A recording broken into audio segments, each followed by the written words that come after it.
Welcome to Orbit into Sleep.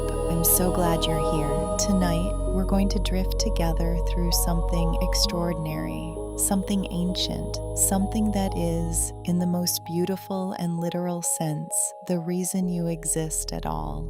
Tonight's video is called Relaxing Space Dust Facts to Fall Asleep To. And before we begin, I just want to say, well done. Well done for choosing rest, for choosing to put the day down, pull the covers up, and let your mind take a little journey before it softens into sleep. That takes intention, and you chose it. That's lovely. Now, I'd love to ask you a small favor before your eyes grow heavy. If you're enjoying Orbit into Sleep, please do consider hitting the like button and subscribing to the channel. It genuinely helps other people who are lying in bed right now, staring at the ceiling, in need of exactly this, find us. So if this helps you, sharing it helps them, and that feels rather nice. And while you're here, pop a little comment below and let us know roughly how many hours of sleep you normally get each night. Are you a solid 8-hour sleeper? A restless 5? Somewhere in the middle, hoping tonight might tip the scales a little? We'd love to know. Right then, let's begin. Tonight we're exploring cosmic dust, and I know what you might be thinking. Dust.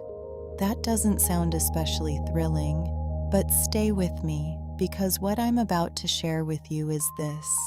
The dust we're going to talk about tonight is the stuff you are made of. Every bone, every breath, every quiet thought drifting through your mind right now began as a tiny particle floating through the cold and the dark between the stars. So settle in, let your body sink into wherever you are. Close your eyes if they want to close. And let's take this very, very slowly. There is no rush here.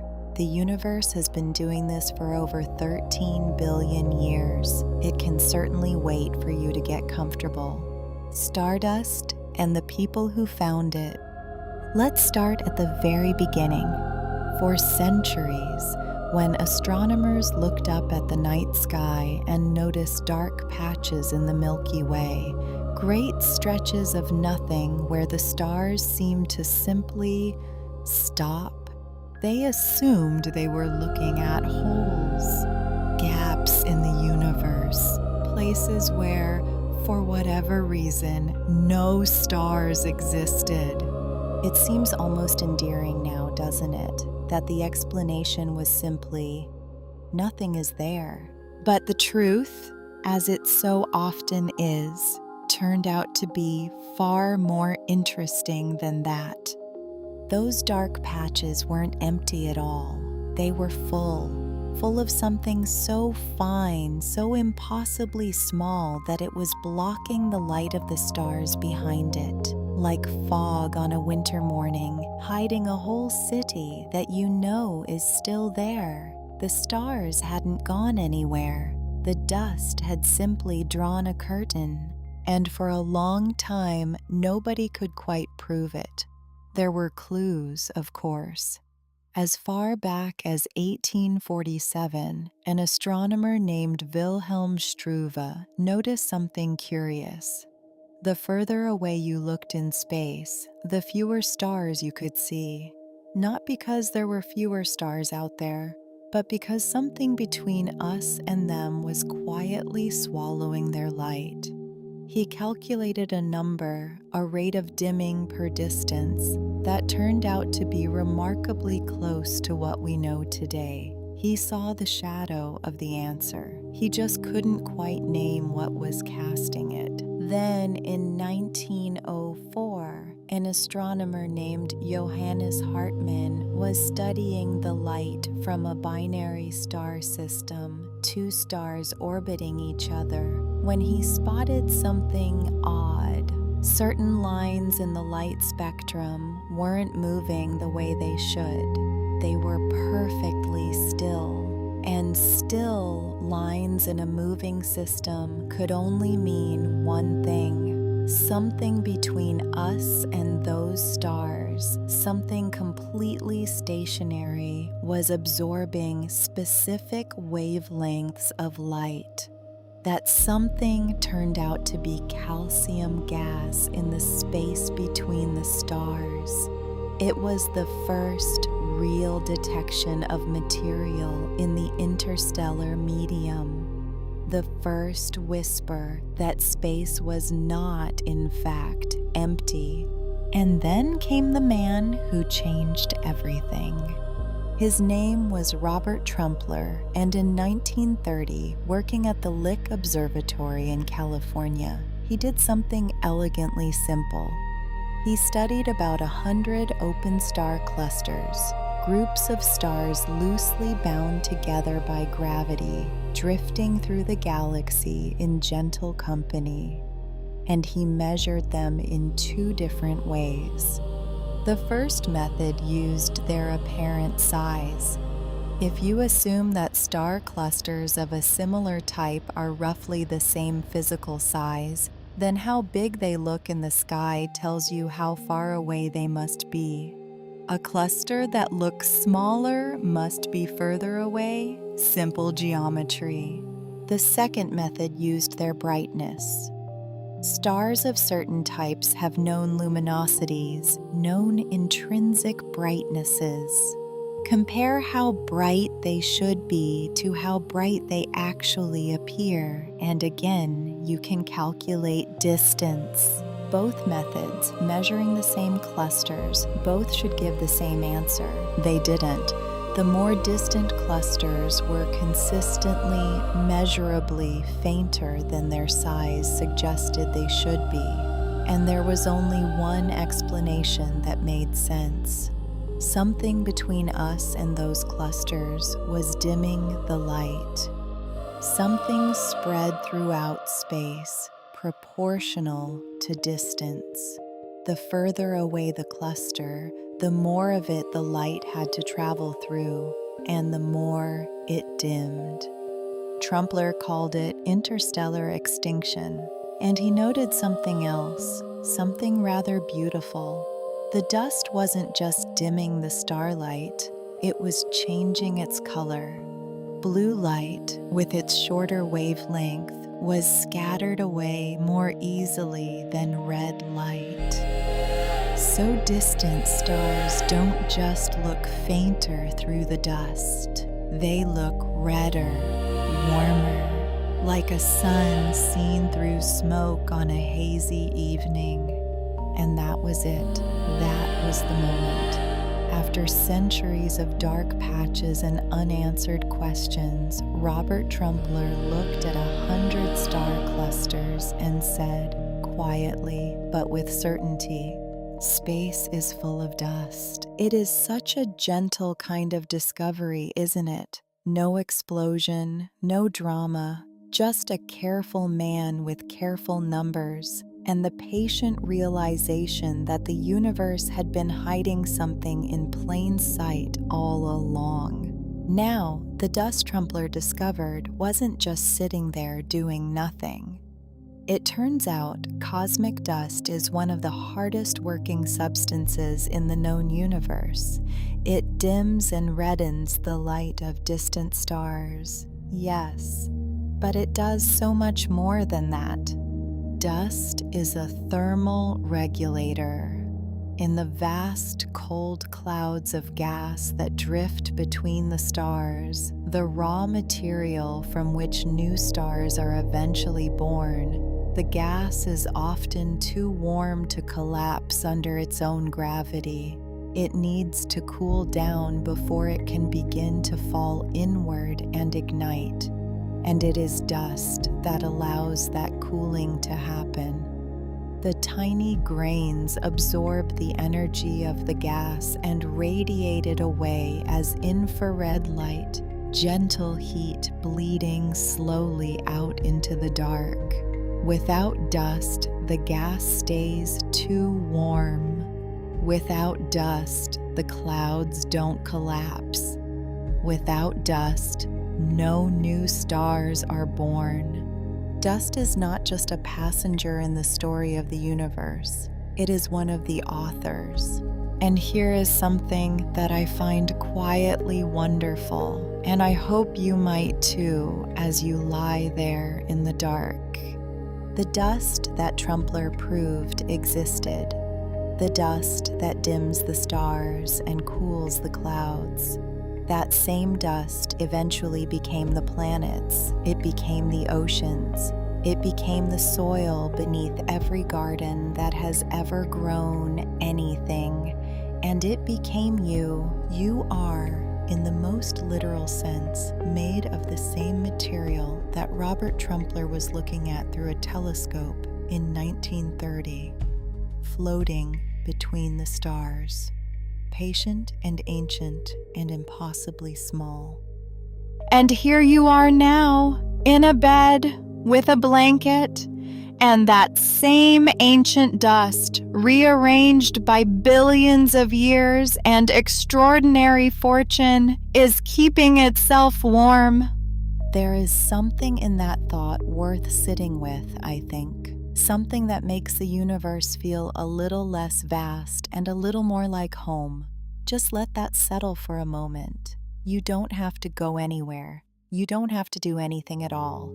The dust has already done the hard work. Where dust is born. So now we know the dust is there. Trumpler proved it. The universe is threaded through with it.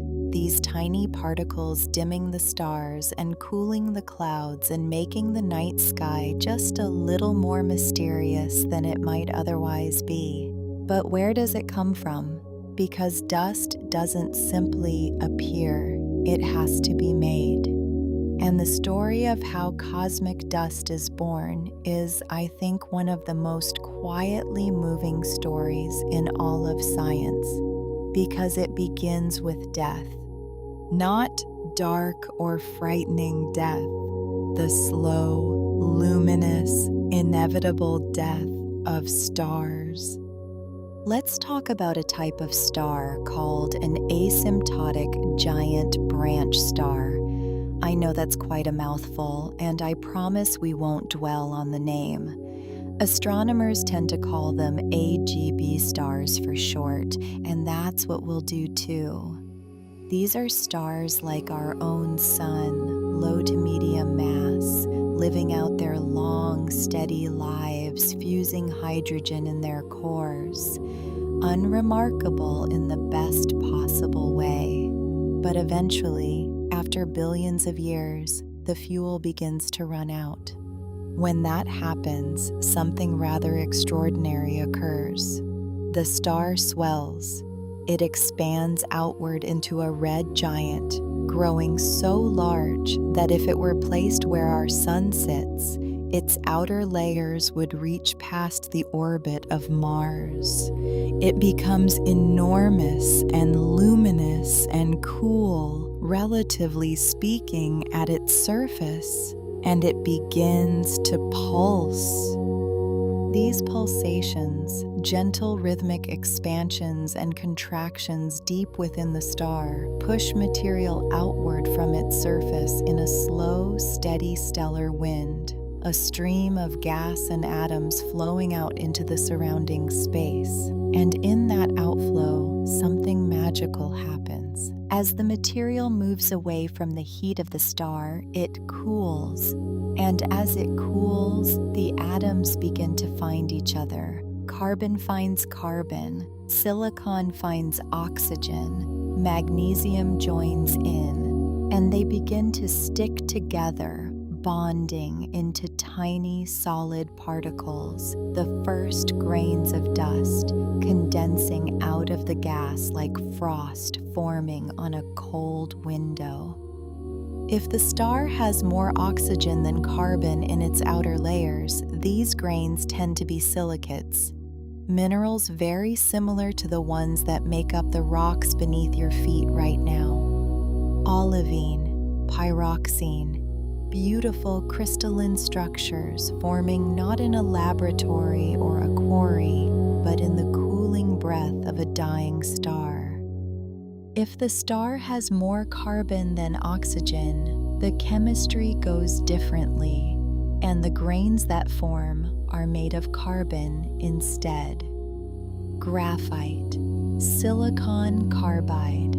The same silicon carbide used in industrial cutting tools here on Earth, condensing in the outflow of a star several times the mass of our Sun, and then those grains drift outward, out past the edges of the star's envelope, out into the interstellar medium, the vast spaces between the stars, tiny, patient, and extraordinarily old.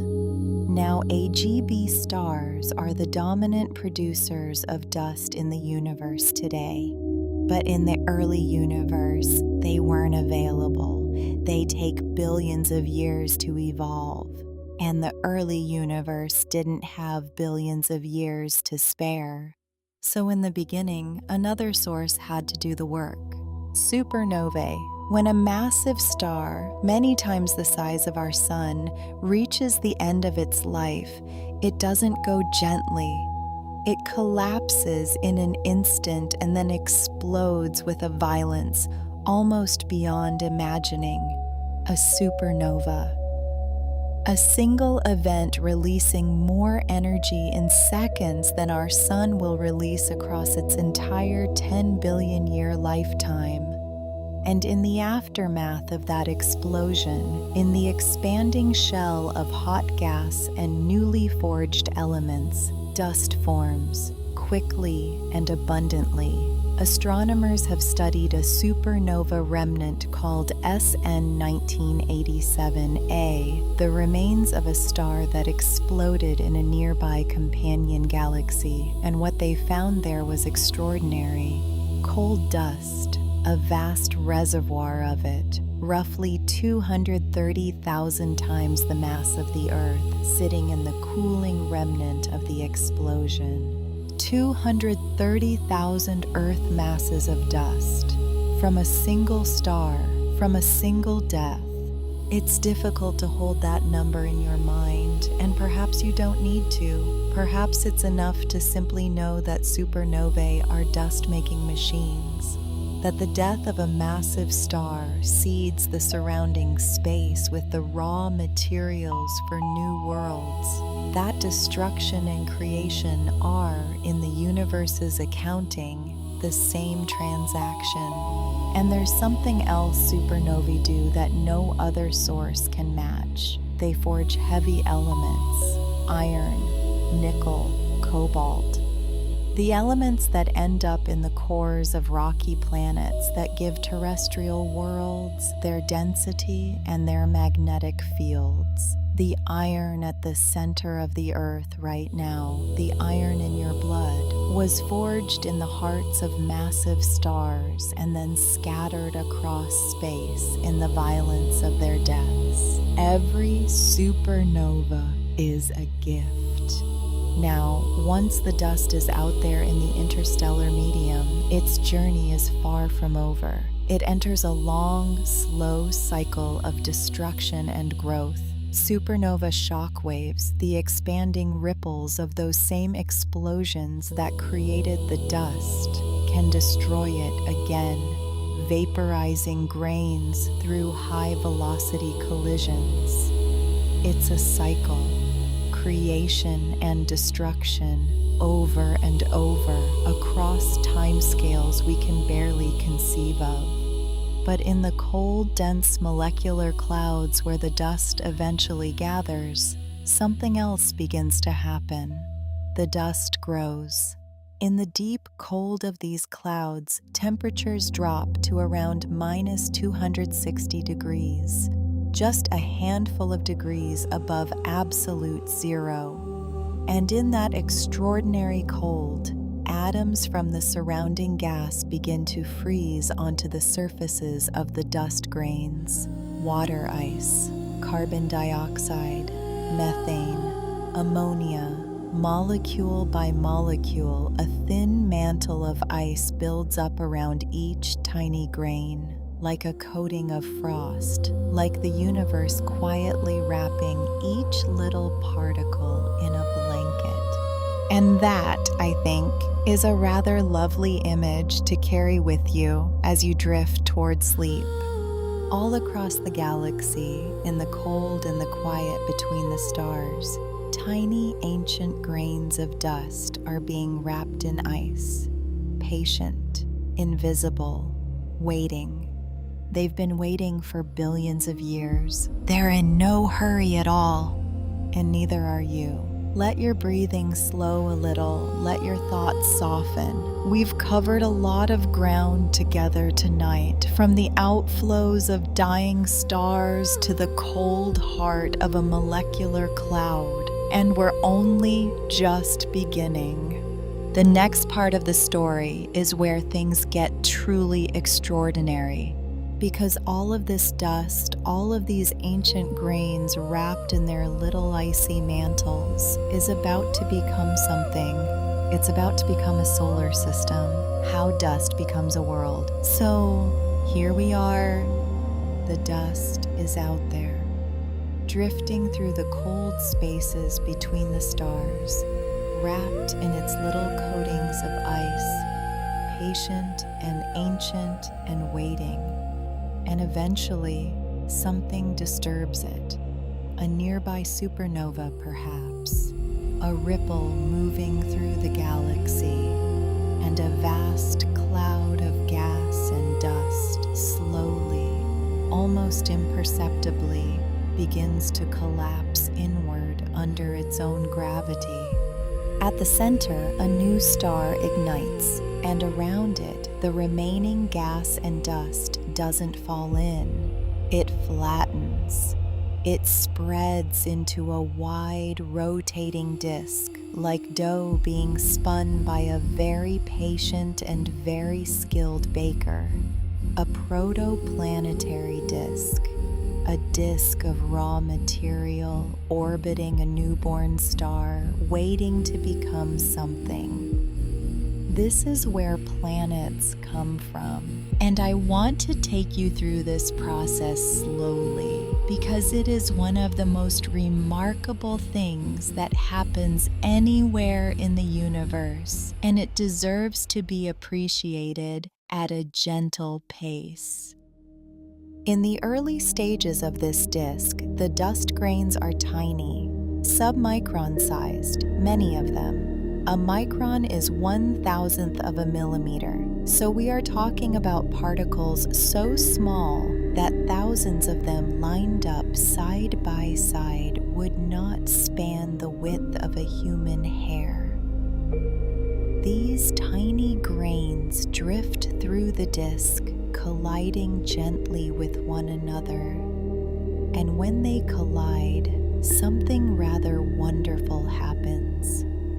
They stick, not through any dramatic force, not through gravity, which at these scales is negligibly small. They stick through something called van der Waals forces, gentle electromagnetic attractions between surfaces at very close range. The same force, interestingly, that allows a gecko to walk up a wall. These tiny grains touch and they hold on, and slowly, patiently, they begin to build.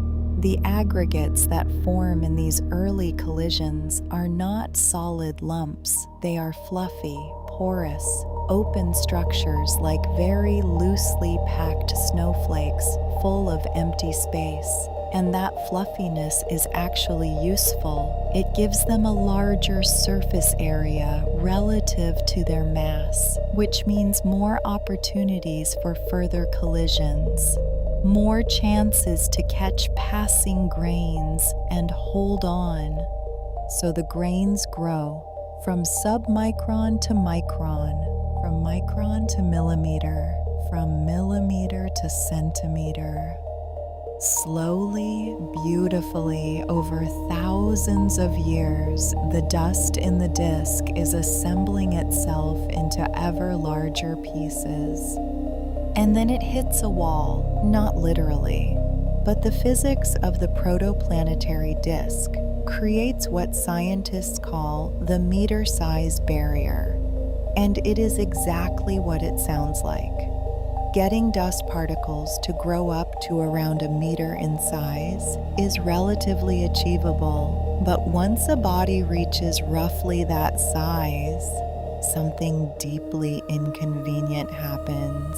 The gas in the protoplanetary disk orbits the young star at slightly less than full orbital speed. This is because the gas is partially supported by its own internal pressure, which takes some of the burden off gravity, so it doesn't need to move quite as fast to maintain its orbit. But solid particles, rocks, and boulders don't have that pressure support. They try to orbit at full speed, and so, relative to the gas, they always feel a headwind. For tiny dust grains, this headwind barely matters. They're so small and light that the gas simply carries them along. But for a meter-sized boulder, it matters enormously. The headwind drains the boulder's momentum, and as it loses momentum, it begins to spiral inward toward the star. The calculations are almost comic in their cruelty.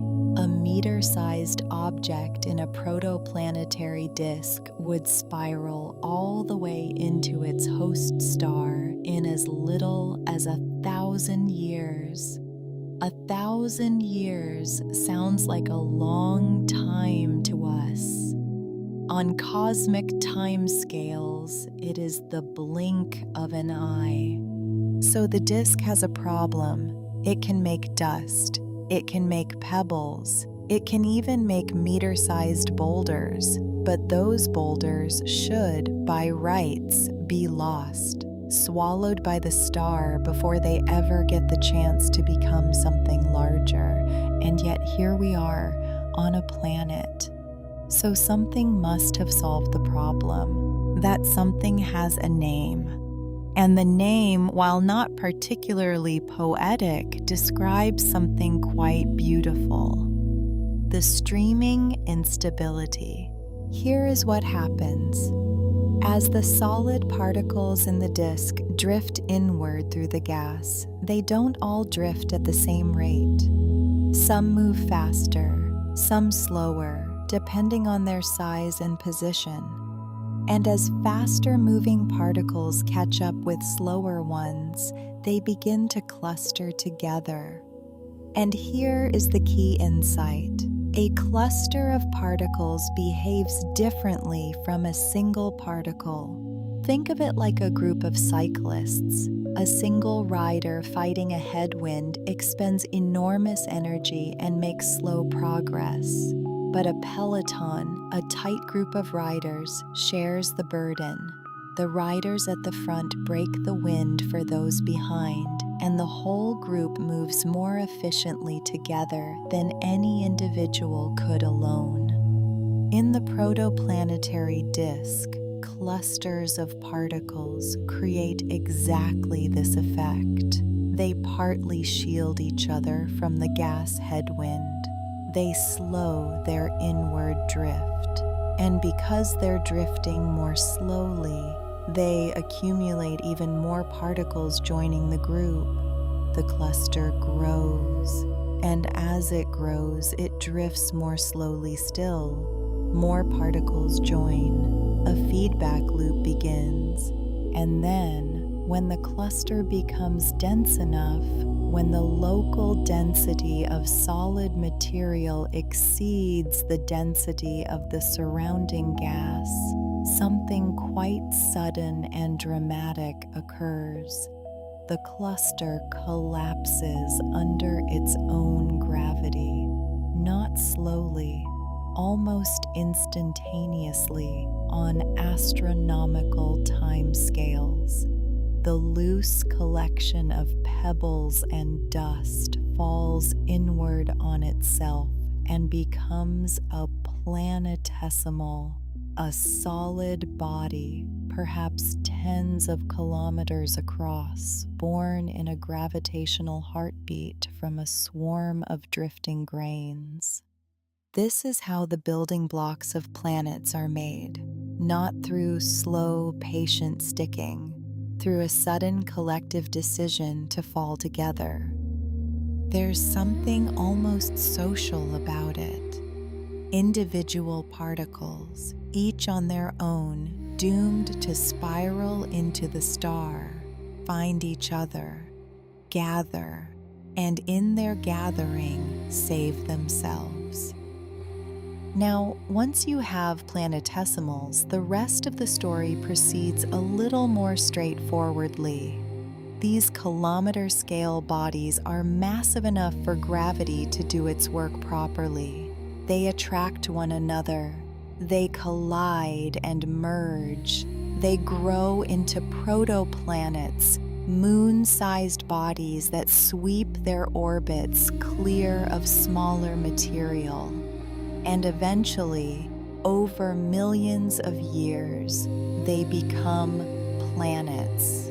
But there's a wonderful detail in this story that I want to share with you, because it shapes the kind of planet you end up with depending on where in the disk you happen to be. At a certain distance from the young star, the temperature drops low enough for water to freeze. This boundary is called the snow line, or sometimes the frost line, and it matters enormously. Inside the snow line, only rocky, refractory materials can survive as solids, silicates, metals, the stuff of terrestrial planets. So the worlds that form here are dense and rocky and relatively small. Worlds like Earth, like Mars. But beyond the snow line, water ice can exist as a solid. And because water is relatively abundant in the universe, this suddenly makes available a great deal more solid material.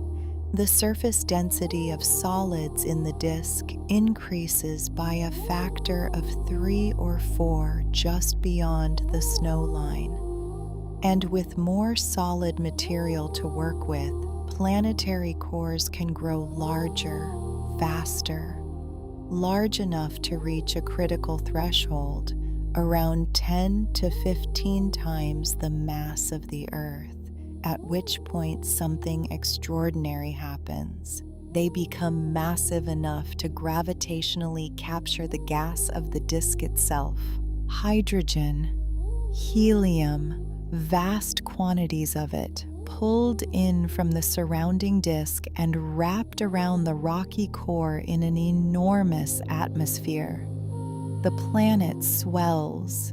It becomes a gas giant, a Jupiter, a Saturn. So the snow line is, in a very real sense, the reason our solar system looks the way it does.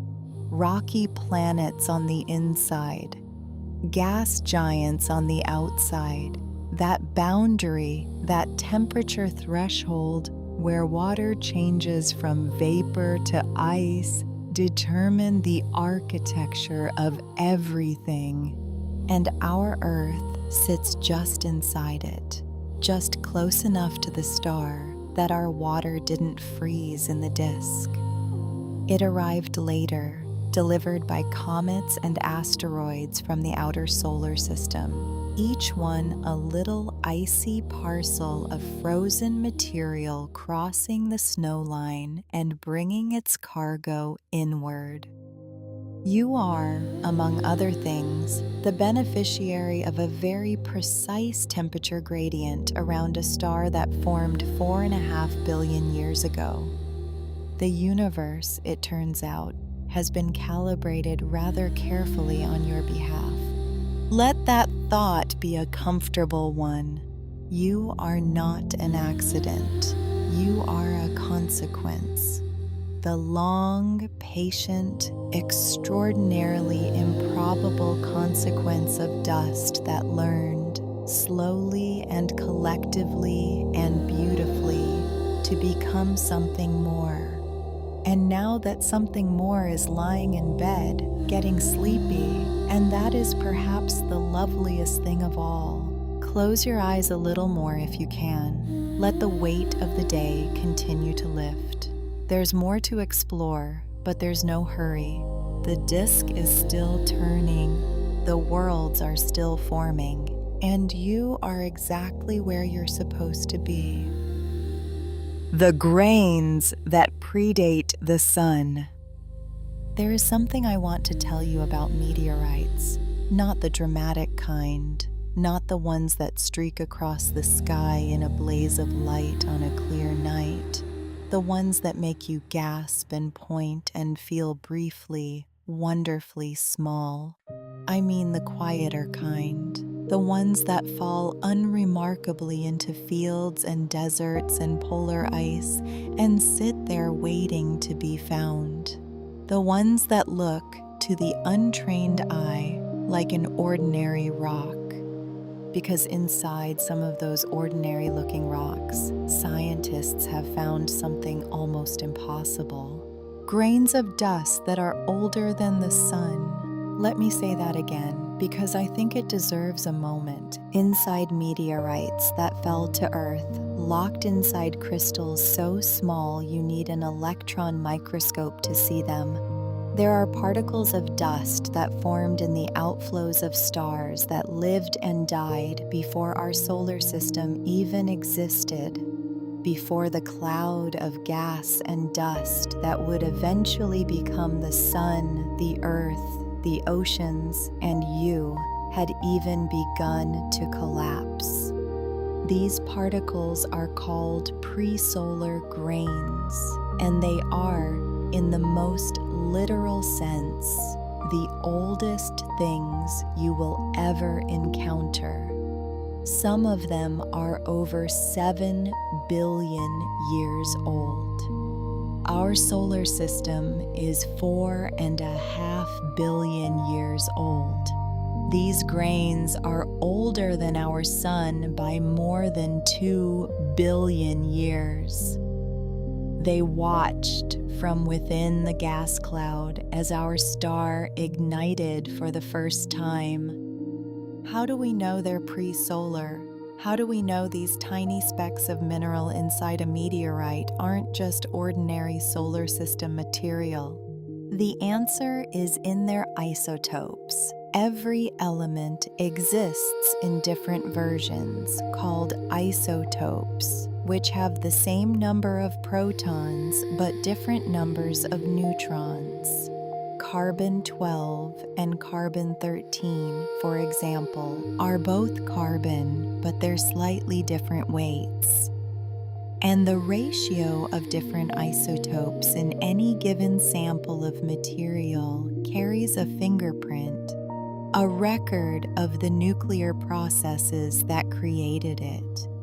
In our solar system, all the material was thoroughly mixed when the disk formed.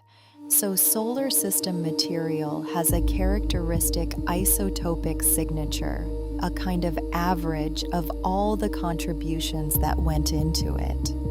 It's like a smoothie. Once everything is blended, the individual ingredients are hard to pick out.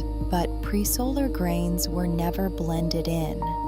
They survived the formation of the solar system intact, locked inside primitive meteorites, carrying the unblended isotopic signature of the specific star that made them. And those signatures are wildly different from anything else in the solar system. Ratios of carbon isotopes, nitrogen isotopes, silicon isotopes that simply cannot be explained by any solar system process. They can only have come from somewhere else entirely, from another star, in another time. One of the most common types of pre-solar grain is made of silicon carbide, the same material, as I mentioned earlier, used in industrial cutting tools. And within these tiny silicon carbide grains, scientists have found the isotopic signatures of asymptotic giant branch stars, those slow, pulsing red giants we talked about in our last chapter. The stars that shed their outer layers in gentle winds as they near the end of their lives. About 90% of pre-solar silicon carbide grains appear to come from these AGB stars. Low-mass stars, between 1 and 3 times the mass of our Sun, that lived their long lives, evolved into red giants and breathed their outer layers out into the galaxy. Those outer layers cooled. Silicon carbide condensed. The grains drifted through the interstellar medium for billions of years. Eventually, they were swept up into the collapsing cloud that became our solar system. They survived the heat and chaos of disk formation. They ended up inside a rocky body that eventually broke apart and fell to Earth. And one day, a scientist picked up that rock from a field in Australia. The meteorite is called Murchison. It fell in Victoria, Australia in 1969, and it has turned out to be one of the most scientifically extraordinary objects ever studied. Inside the Murchison meteorite, researchers have found pre-solar grains of silicon carbide, graphite, diamond, and a mineral called hibonite, each one carrying its ancient isotopic story, each one a tiny message in a bottle sealed billions of years ago in the atmosphere of a dying star and delivered improbably and patiently to a laboratory on Earth. Now, the silicon carbide grains carry more than just a record of their parent star's chemistry. They carry the signatures of a process called the S process, the slow neutron capture process. Inside AGB stars, in the region between the hydrogen and helium burning shells, neutrons are produced and then slowly absorbed by existing atomic nuclei, one neutron at a time, building heavier and heavier elements. This is how many of the elements heavier than iron are made, not in a dramatic explosion, but in the slow, patient interior of an aging star. Barium, neodymium, molybdenum, elements that end up locked inside those pre-solar grains and carried across the galaxy. When scientists measure the isotopic ratios of these heavy elements in pre-solar silicon carbide, they can essentially read the internal workings of a star that died before our Sun was born. They can see what neutron flux it experienced, how many cycles of mixing occurred between its layers, what its mass probably was. It is forensic science performed on a particle smaller than a bacterium, reconstructing the life of a star that no longer exists. I find this almost unbearably wonderful. There's another type of pre-solar grain I want to tell you about because it carries a slightly different kind of mystery. It's called hibonite, a calcium aluminium oxide mineral, dense and refractory, meaning it can survive extremely high temperatures without melting or evaporating. Hibonite grains are often found within calcium aluminium rich inclusions inside primitive meteorites, and they carry the signatures of some of the most exotic nuclear processes in the universe. Some hibonite grains show large excesses of titanium-50 and calcium-48, isotopes that point toward supernovae as their origin. the violent asymmetric explosions of massive stars, where specific nuclear processes in specific layers of the exploding star can produce isotopic signatures unlike anything else. But here is the mystery that keeps researchers up at night. Some of these hibonite grains show evidence of the decay of a radioactive isotope called aluminium-26. When aluminium-26 decays, it becomes magnesium-26, and in grains that formed when aluminium-26 was present, you see an excess of that specific magnesium isotope, a radioactive fingerprint, evidence of the presence of a short-lived radionuclide that has long since decayed to nothing. But other hibonite grains, otherwise identical, show no such excess at all. No radiogenic magnesium, no evidence of aluminium-26. And this is puzzling, because if aluminium-26 was present in the early solar nebula, as other evidence strongly suggests it was, then why do some grains carry its fingerprint and others don't? The answer seems to be that the early solar nebula was not as well mixed as we assumed, that aluminium-26 was distributed unevenly, that some regions had it and some didn't, that the early solar system was, chemically speaking, patchy, heterogeneous, more complex and variable than a simple smooth disk of well-blended material. Which means the story of our solar system's formation is more intricate, more textured, more interesting than our earlier models suggested.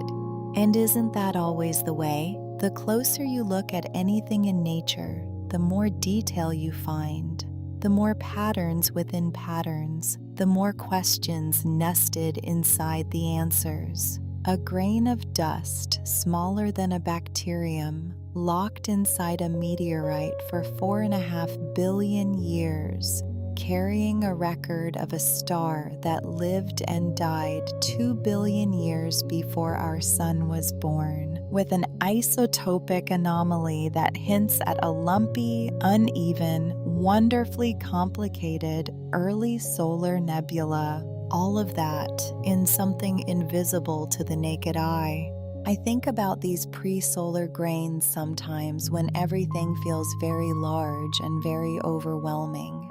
Because here is this tiny, ancient thing that has survived everything, the death of its parent star, the long, cold drift through interstellar space, the heat of the collapsing solar nebula, the formation of a planet, the long geological history of that planet, a meteorite impact, a fall through an atmosphere, millions of years lying in a field in Australia, and then a human being picks it up and carries it to a laboratory and finds it and reads its story.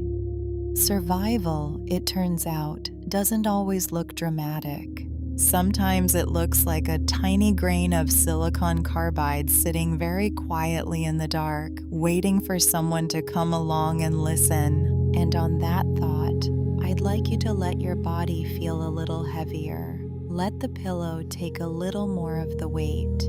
You've been on quite a journey tonight, from dying stars to ancient grains to the mysteries of the early solar system. You can let all of that drift now.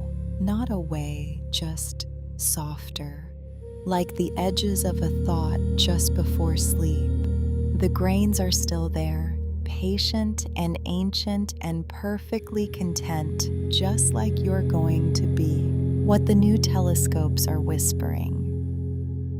There is a telescope floating in space right now, orbiting the sun about 1 million miles from Earth, wrapped in a sun shield the size of a tennis court, cooled to temperatures colder than almost anywhere in the natural solar system. It is called the James Webb Space Telescope. And in the last few years, it has been sending back images and data that have quietly and repeatedly made astronomers sit back in their chairs and say, well, that's not what we expected. I love that. I love that we built the most powerful space telescope in human history, and it keeps surprising us. It keeps finding things that don't fit neatly into the models we had. It keeps asking new questions faster than it answers old ones. That is science at its most alive, and a great deal of what it has been finding involves dust. Let me tell you about a dwarf galaxy called Sextans A.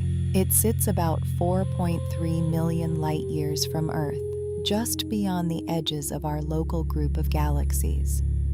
And it is, chemically speaking, a very primitive place.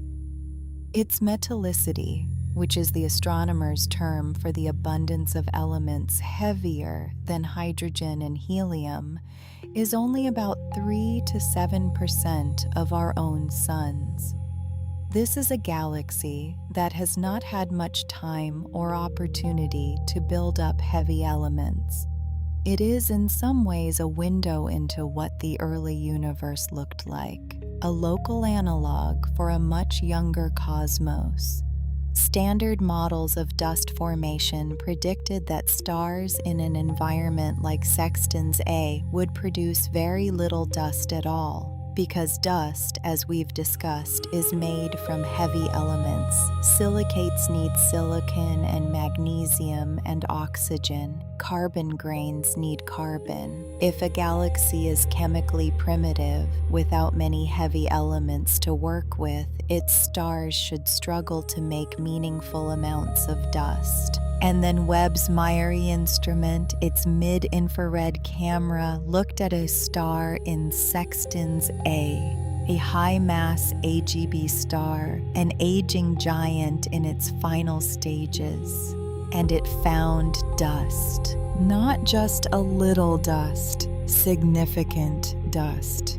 But here is what made astronomers lean forward in their chairs. The dust was not silicate. It contained no silicon, no magnesium, none of the minerals that dominate dust production in metal-rich environments like our own galaxy. This dust was made almost entirely of metallic iron, pure iron grains, forming in the outflow of a star in a metal-poor dwarf galaxy at the edge of our local group. Now, iron dust behaves very differently from silicate dust. Silicates have characteristic spectral fingerprints, specific wavelengths of infrared light that they absorb and emit in recognizable patterns. If you look at a spectrum of a silicate-rich dust cloud, it announces itself clearly. You can see it. Iron dust doesn't do that. It absorbs light efficiently, yes. It warms up in starlight and re-emits that energy as heat, but it does so without sharp spectral features. It is, spectrally speaking, quiet, featureless. It blends into the background, and this has a profound implication. When astronomers look at very distant galaxies in the early universe and find large amounts of dust, they have always wondered where that dust came from. The early universe didn't have time to build up AGB stars, those slow evolving giants that are the primary dust producers today. So the dust must have come mostly from supernovae. But even accounting for supernovae, the amount of dust seen in some early galaxies seemed too large. Something was being missed. Iron dust, quiet and featureless and invisible to older instruments, may have been there all along. The Sextans. A discovery suggests that in metal-poor environments, iron dust production may have been efficient and widespread and simply overlooked because we weren't looking for it in the right way with the right instruments. Webb changed that. There is something rather poetic about that, I think. A type of dust that was always there, always doing its work, but too quiet to be noticed. Hidden not by any intention, just by the simple fact that no one had yet built the tools to see it properly. Now, Webb has also been observing something that researchers have taken to calling little red dots. These are compact, extremely red sources of light that appear in deep field images of the early universe. They show up roughly 600 million years after the Big Bang, and then, strangely, they seem to disappear about 1.5 billion years later. They are present in one era and then simply gone, which is itself a puzzle worth sitting with. One of these little red dots has been named Virgil, and Virgil has turned out to be a supermassive black hole wrapped in dust. An enormous black hole, far larger than its host galaxy should, according to our models, be able to support. The dust surrounding it glows in the infrared, giving it that characteristic deep red color that catches Webb's eye. And the mass of that black hole challenges one of our most fundamental assumptions about how black holes and galaxies grow together. We had assumed they grew in step with each other, that galaxies formed first and then gradually nurtured black holes in their cores. A partnership developing over time, each keeping the other in check, locked together in what astronomers called co-evolution. Virgil appears to have broken that agreement entirely. Here is a black hole that is far too massive for its galaxy, a black hole that grew too fast, or whose galaxy grew too slowly, or whose dust-shrouded environment hid its true nature from every telescope we had before Webb. The dust, again, was the key. Without it, Virgil would have been invisible in the infrared. Without Webb's ability to see in the infrared, we would never have found it at all. The dust was both the clue and the concealment. And then there is perhaps my favorite Webb discovery of the past few years. A story not about a distant galaxy or a mysterious black hole, but about a planet. Or rather, about a disk around a planet. A young giant planet called CT-Cha-B, sitting about 625 light-years from Earth.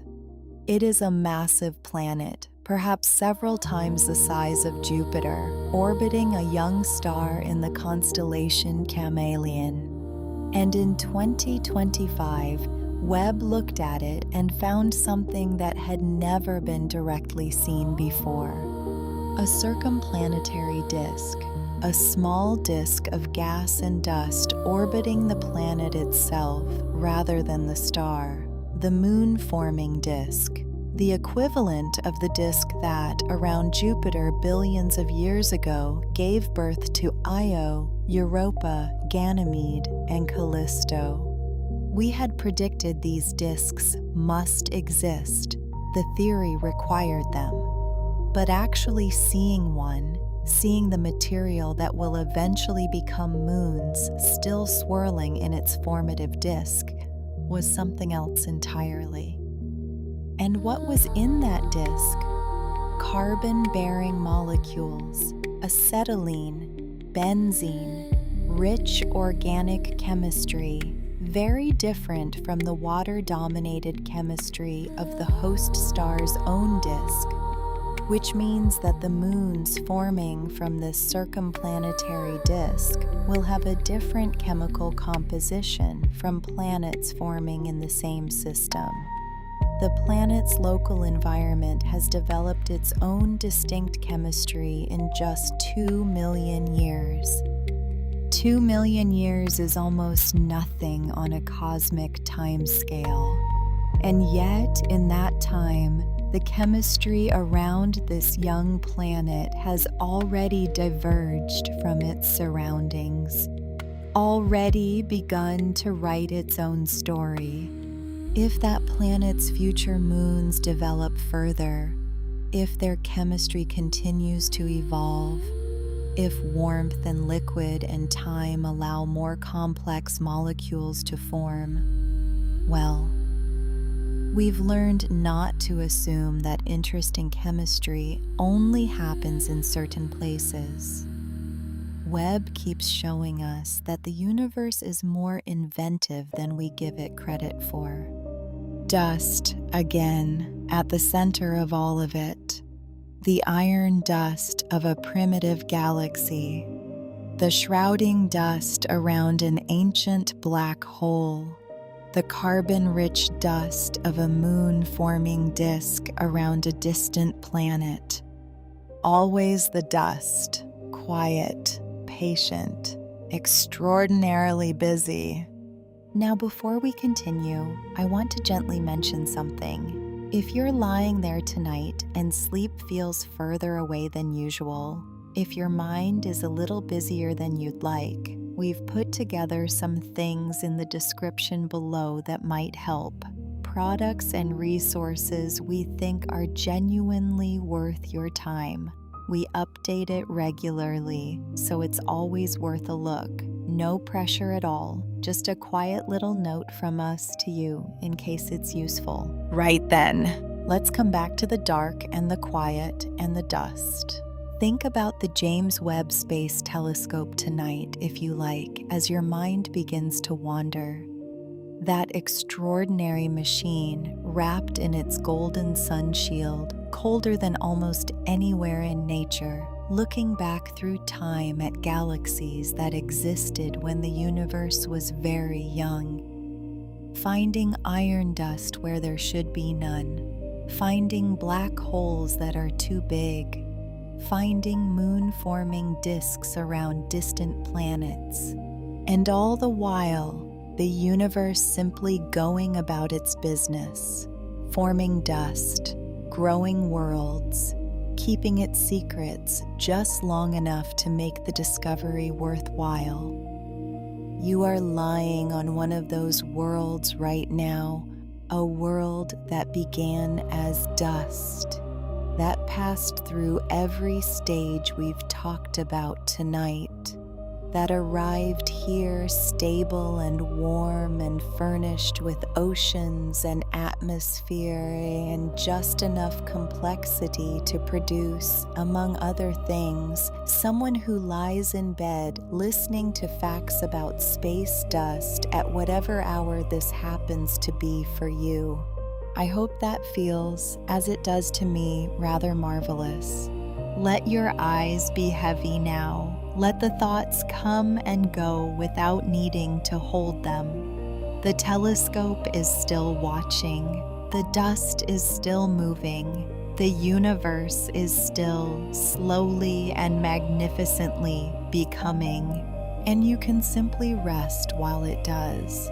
If you're finding it tricky to drift off tonight, we've popped a few things in the description below that we think might help. Little resources and products that we genuinely like and update from time to time. Have a quiet look when you get a chance. No rush, no pressure, just a gentle nudge from us in case something down there turns out to be exactly what you needed. Right then, back to the stars, the dust that falls on you. Here is something I'd like you to consider as you lie there. Right now, tonight, as you breathe slowly and your body grows heavier and the edges of the day begin to soften and blur, dust is falling on you. Not enough to notice, not enough to feel, but it's there, a slow, invisible, ancient rain of cosmic material drifting down through the atmosphere and settling on the world below, on the rooftops and the gardens and the oceans, on everything, quietly and continuously, the way the very best things tend to happen. Every single day, the Earth accretes somewhere between 5 and 270 tons of cosmic dust. The range is wide because it's genuinely difficult to measure. Different methods give different answers, but every method agrees on this much. It is happening right now. It has been happening every day for 4.5 billion years. And it will keep happening long after everything we have built has gone. We are not separate from the accretion process that built this planet. We are still inside it. Most of this daily influx comes from comets, specifically a family of comets called Jupiter family comets, short-period comets whose orbits have been shaped over time by Jupiter's enormous gravity. As these comets swing through the inner solar system, the sun's warmth causes their surfaces to sublimate, solid ice turning directly to gas, and in that process they release dust. Not dramatically, not in great visible clouds, though sometimes you can see the tail, but steadily, consistently, leaving a trail of fine particles along their orbital path. And when the Earth passes through one of those trails, as it does repeatedly throughout the year, it sweeps up the material. The particles that survive the journey through the atmosphere without completely melting are called micrometeorites. And they are, in their quiet way, extraordinary objects. The most primitive of these, a type called chondritic porous micrometeorites, are believed to come from comets, and they are among the most unprocessed materials in the solar system. They have not been melted. They have not been chemically altered by water or heat inside a parent body. They are essentially unchanged from the material that existed in the protoplanetary disk 4.5 billion years ago. Tiny time capsules arriving daily, carrying the original chemistry of the solar system's first solids. Scientists collect them, these micrometeorites, in some of the most remote places on Earth. High in the stratosphere, where research aircraft fly with special collectors mounted on their wings, trapping particles before they can be contaminated by the dust and pollen and pollution of the lower atmosphere. In the deep ocean, where the slow settling of sediment over millions of years has concentrated cosmic spherules, tiny glassy beads formed when micrometeorites partially melt during atmospheric entry and then re-solidify in layers that can be carefully extracted and studied. And in Antarctica, where the clean ice preserves incoming particles beautifully, and where the contrast between the dark micrometeorites and the white snow makes them, if you know what to look for, findable. Someone right now is probably in Antarctica looking for them. I find that image very comforting for some reason. The vast white silence of the polar plateau. A researcher in an enormously padded jacket, moving carefully across the ice, collecting tiny pieces of the solar system that drifted down from space and landed there as softly as snow. Now, this daily rain of cosmic material doesn't just bring rocks and minerals, it brings chemistry. We talked earlier about the complex organic molecules that form on the surfaces of dust grains in cold interstellar clouds and protoplanetary disks. The carbon compounds, the amino acid precursors, the molecules that sit at the intersection of chemistry and biology. Those molecules don't just stay out in space, they arrive here.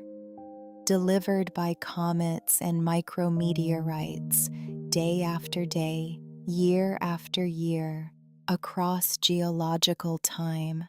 This is not a fringe idea. It is increasingly well supported by evidence. The Murchison meteorite, that extraordinary Australian fall we discussed when we were talking about pre-solar grains, also contained amino acids. More than 90 different amino acids have been identified in it, including many that are used by life on Earth and many that are not found in biology at all. They were formed abiotically, without any living organism, purely through chemistry, in space, on the surfaces, and in the interiors of primitive solar system bodies. The boundary between cosmic chemistry and the chemistry of life is blurrier than it once appeared. And there is one more thing I want to tell you, something that ties this whole story together in a way that I hope will stay with you gently as you fall asleep. The dust falling on Earth right now is not just solar system material. Some of it is interstellar. In 1993, a spacecraft called Ulysses, which had been sent on a long looping trajectory around the solar system to study the sun's poles, detected something unexpected. Dust grains flowing into the solar system from outside, from the direction of the local interstellar medium, the diffuse cloud of gas and dust through which our solar system is currently moving. These were not particles from comets or asteroids. They were particles from the space between the stars. Genuine interstellar dust grains crossing the boundary of the heliosphere and entering our solar system, some of them eventually reaching Earth. The solar system is not a closed container. It is porous, open, moving through the galaxy, sweeping up what it encounters, exchanging material with its surroundings. We are, as a planetary system, still in conversation with the interstellar medium, and Earth is still listening. I want to leave you with a picture, something to carry into sleep if you'd like something to hold. Imagine the Earth from a great distance, from far enough away that you can see the whole planet, blue and white and impossibly beautiful in the dark. And imagine, though you cannot see it because it is too fine and too slow, the constant gentle rain of particles falling toward it. Cosmic dust from comets, micrometeorites from asteroids, interstellar grains from the space between the stars. All of it falling slowly, silently, continuously downward through the atmosphere toward the surface, toward the oceans, toward the ice, toward the gardens and the rooftops and the fields, toward you. Ancient material, some of it forged in supernovae, some of it condensed in the outflow of a dying star, some of it drifting through the interstellar medium for billions of years before the solar system even existed. All of it falling now, tonight, in a rain so fine and so gentle that you will never feel it. And the iron in your blood, the calcium in your bones, the carbon strung through every molecule of every cell in your body. That material was out there once too, in the disk, in the cloud, in the outflow of a star long since gone. You are not watching the dust fall from outside. You are part of the same story, the same ancient, patient, extraordinary story that began in the cooling breath of dying stars and arrives tonight here, in this room, in this breath, in this particular and unrepeatable arrangement of atoms that is somehow wonderfully you. The universe made you out of its oldest material, and then it gave you the ability to lie quietly in the dark and know that, to feel the weight of it and find it not frightening but comforting, not vast and cold but intimate and close. You belong to all of this, every bit of it. So let your body be heavy now. Let your thoughts go wherever they'd like to go. The dust is still falling. The stars are still out there. The telescope is still watching. And you can sleep. You can absolutely, completely, wonderfully sleep. And so we arrive quietly and gently at the end of our journey together tonight. We've traveled quite a distance, you and I, from the dark patches in the Milky Way that puzzled astronomers for centuries to the cooling outflows of dying stars where dust is born, from the swirling protoplanetary disk where pebbles learn to fall together and become worlds, to the ancient pre-solar grains tucked inside a meteorite in Australia, carrying messages from stars that no longer exist, from the extraordinary new discoveries of the James Webb Space Telescope to the invisible rain of cosmic particles falling on this planet right now, tonight, as you lie there. All of it dust, all of it ancient, all of it in one way or another, you. I hope tonight has given your mind something soft and wide to rest in, something big enough that the smaller worries of the day feel a little further away. That is always what we hope for here at Orbit into Sleep. Not to fill your head, but to gently empty it, to replace the noise with something quiet and full of wonder. If you enjoyed tonight's journey, and I do hope you did, please consider leaving a like before you drift off. It takes just a moment, and it helps other restless souls find their way here. And if you haven't already subscribed, we'd love to have you with us for the next one. There are more journeys ahead, more quiet corners of the universe to explore together. And if you left a comment tonight telling us how many hours you usually sleep, thank you. We read every one. You might be surprised how much company there is at this hour.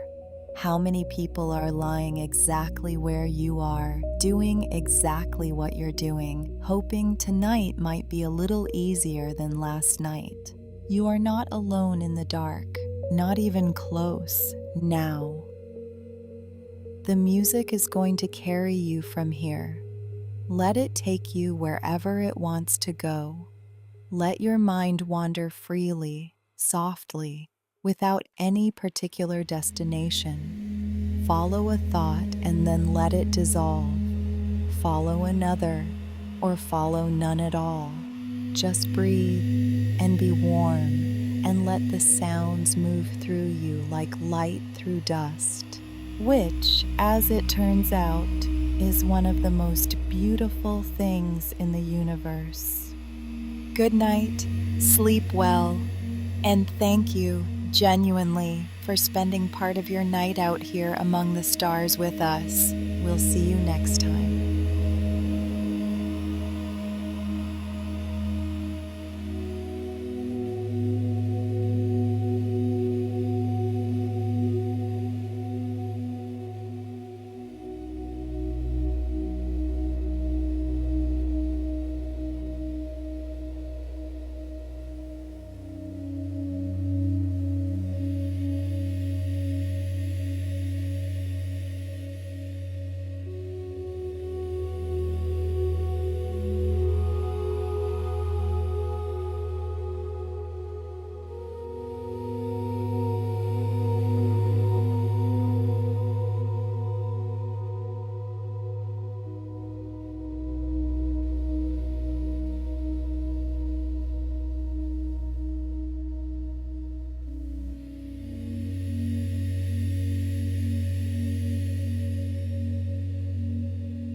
you.